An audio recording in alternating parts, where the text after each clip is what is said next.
নালিতাবাড়ীতে উত্তরাধিকারের জমি বেদখল ও মিথ্যা মামলার অভিযোগে সংবাদ সম্মেলন।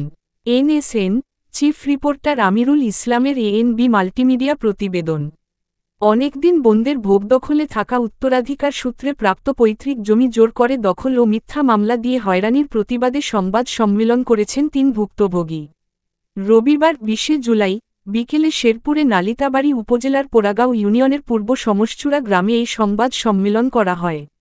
মধুটিলা ইকোপার্কের তথ্যকেন্দ্রে আয়োজিত ওই সংবাদ সম্মেলনে দুই ভাই জালাল উদ্দিন ও মর্তুজ আলীর বিরুদ্ধে অভিযোগ আনেন ভুক্তভোগী বোন তারা বানু, আমেনা খাতুন ও ভাগ্নে শামসুল হক।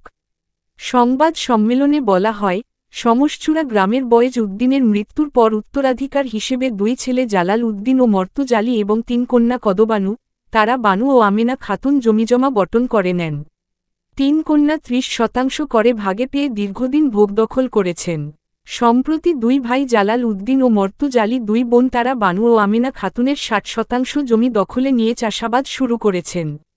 এছাড়াও বড় বোন কদবানুর মৃত্যুর আগে লিখে দেওয়া ভাগ্নে শামসুল হকের নামে থাকা আরও ২৯ শতক জমি মর্তুজ আলী ভোগদখলের চেষ্টা করছেন। এ বিষয়ে স্থানীয় জনপ্রতিনিধি, রাজনৈতিক নেতৃবৃন্দসহ পুলিশের কাছে দফায় দফায় গেলেও সুরাহা হয়নি। মর্তুজ আলী কাউকে তোয়াক্কা করছেন না। উপরন্তু শামসুল হক ও স্থানীয় জনপ্রতিনিধি এবং রাজনৈতিক নেতৃবৃন্দের নামে মর্তুজ আলী কোর্টে মিথ্যা মামলা দায়ের করেছেন। News of 69 ANB multimedia, Nalitabari, Sherpur. পরে জানবো আমার ওই মা ডাকাইল, আমি মা ডাকলাম, পরে এই থেকে যেন আমার মা হইল। পরে জানবো ওই যে আমার মাটা আবার সব সময় অসুস্থই থাকতো, মোটামুটি রোগ ছাড়তই না।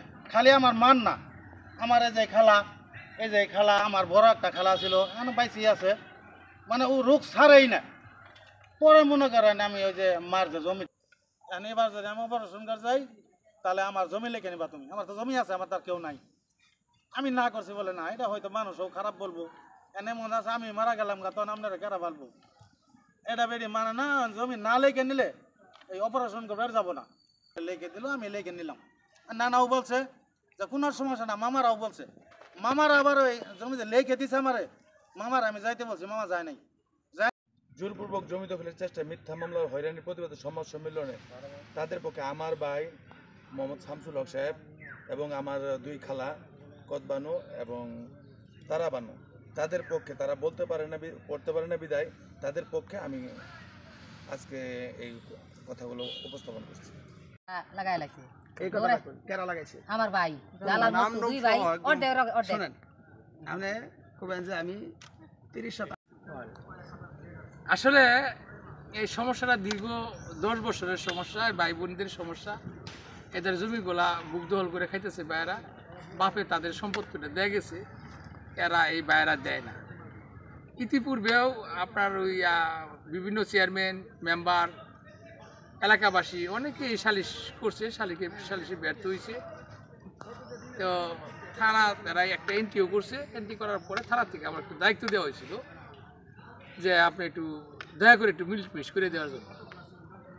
তা আমি আবার আমার এলাকাবাসীদের নিয়ে ওই দিন মনে হয় 60-70 জন মানুষও ছিল, উপস্থিত ছিল, সবাইকে নিয়ে কাগজপত্র দলিলপত্র সব দেখলাম। দেখার পরে দেখলাম যে জমিটা আসলে ওই শামসুলের জমি আর বোনের জমিগুলো এরা বেদখল করে খাইতেছে, জোরপূর্বকভাবে বেদখল করে খাইতেছে, কোনোভাবেই এদের জমিগুলো দেয় না।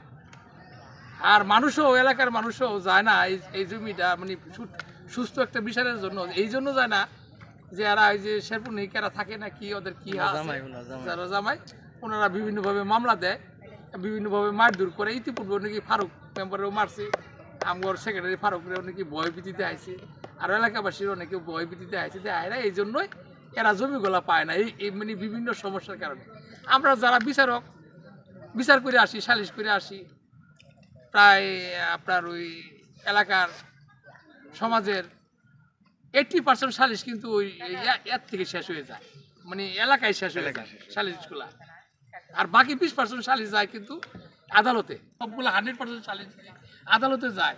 আদালতের আর মাথা গোলাবে না। কাজে আমরা সালিশ করি, আমরা সালিশ করার পরে যদি আমাদের মামলা হয় তাহলে কেউ আর সালিশ করতে চাইবে না, কেউ আর সালিশ করবে না।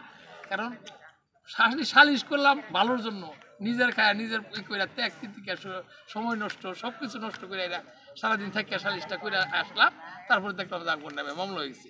এটা তো একটা দুঃখজনক, এরকম হওয়াটা উচিত না।